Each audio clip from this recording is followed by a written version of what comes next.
अस्सलामु अलैकुम वरहमतुल्लाहि वबरकातुहू। नाज़रीन इकराम, क्या आपने कभी कोई ऐसा गुनाह किया है जिसके बाद आपको लगा हो कि अब अल्लाह ताली मुझे माफ़ नहीं फरमाएंगे? क्या आपके दिल में कभी ये ख्याल आया कि मेरे गुनाह बहुत ज़्यादा हैं? अगर ऐसा है तो आज की ये वीडियो आपके लिए है, क्योंकि अल्लाह ताली की रहमत हमारे गुनाहों से कहीं ज़्यादा वसीआ है। अल्लाह ताली कुरान मजीद में इरशाद फरमाते हैं, आए मेरे बंदू जिन्होंने अपनी जानों पर ज़्यादती की है, अल्लाह की रहमत से नाउम्मीद न हो, बेशक अल्लाह तमाम गुनाहों को बख्श देता है। सूरह ज़ुमर 50। नाज़रीन, ये आयत हमें उम्मीद, मोहब्बत और अल्लाह की बेपाया रहमत का पैगाम देती है।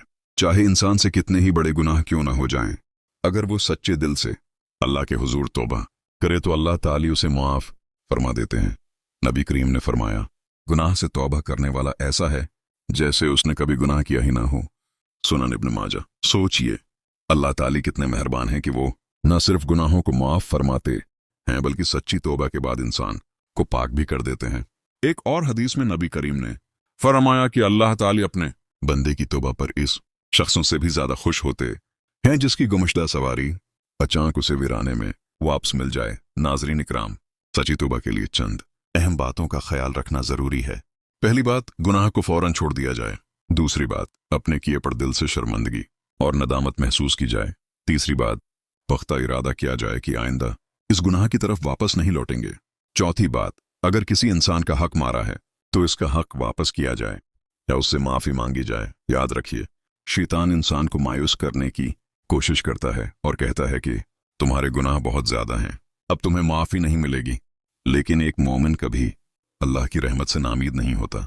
आज ही अपने रब के सामने हाथ उठाएं, अपने गुनाहों का एतराफ करें और दिल से माफी मांगें। यकीन रखिए, अल्लाह ताली अपने बंदों की तौबा कबूल फरमाने वाले और बेहद रहम करने वाले हैं। आइए आखिर में एक खूबसूरत दुआ करते हैं। अल्लाहुम्मा इन्नका अफ़ून तुहिब्बुल अफ़्व फ़अफ़ु अन्नी। तर्जमा, ए अल्लाह, बेशक तो बहुत मुआफ़ करने वाला है, माफ़ी को पसंद करता है, बस मुझे भी माफ़ फरमा दे। अगर आपको ये वीडियो पसंद आई हो तो उसे अपने दोस्तों और घर वालों के साथ ज़रूर शेयर करें ताकि ज़्यादा से ज़्यादा लोग अल्लाह की रहमत और तौबा की अहमियत को समझ सकें। जज़ाकुम अल्लाह खैरन। वस्सलामु अलैकुम वरहमतुल्लाहि वबरकातुहू।